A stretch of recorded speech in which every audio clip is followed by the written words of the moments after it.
Hello everyone. Welcome back. Last time we saw how Jesus was rejected by the people in his hometown of Nazareth.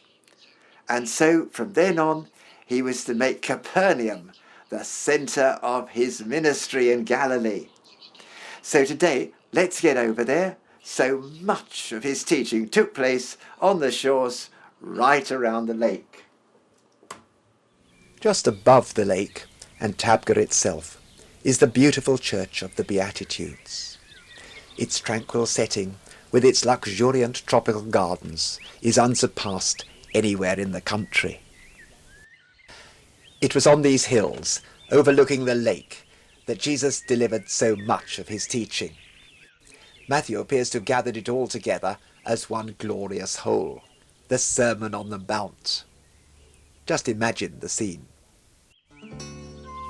When he saw the crowds, he went up a hill, and he began to teach them, saying, "Oh, the blessedness of the poor in spirit!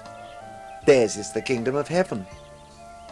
Blessed are those who mourn, for they will be comforted. Blessed are the meek, for they will inherit the earth.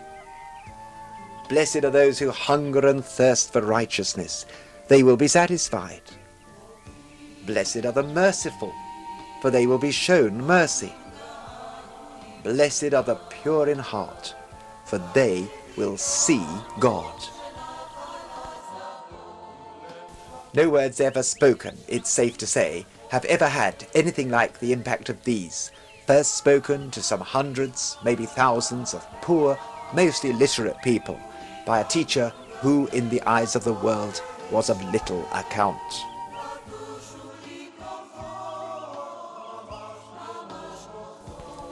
Here, where they were first spoken, his words seem to linger on the very breeze. The words of Jesus are living words, as relevant today as when they were first uttered. Sadly, as time went on, the rift between Jesus and the religious leaders meant that he was no longer welcome as a preacher in the synagogues.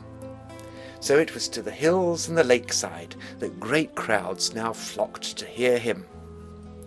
From all over Galilee they came. Many made the 100-mile journey from Jerusalem, while others came from east of the Jordan, from the great cities of the Decapolis, Gadara, Jerash, and the like.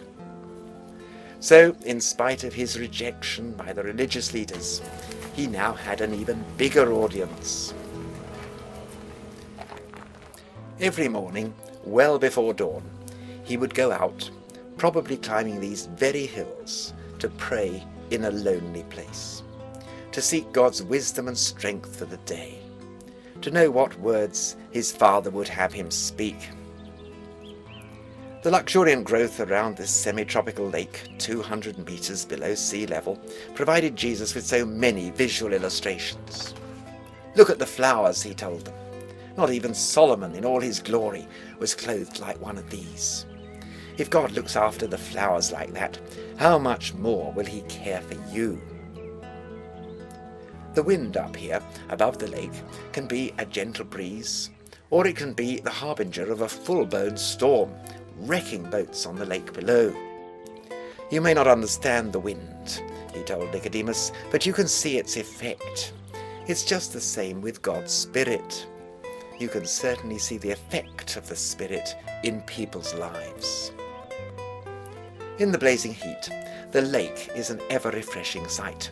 And in the same way, Jesus told them, he could give living spiritual water to refresh tired and weary souls. Well, the ministry of Jesus certainly wasn't confined to this beautiful area. So next time, we'll head with him south to Jerusalem, the holy city. It's been the very centre of Jewish hopes and expectations for over 3,000 years. I hope you'll join me. I'll see you then.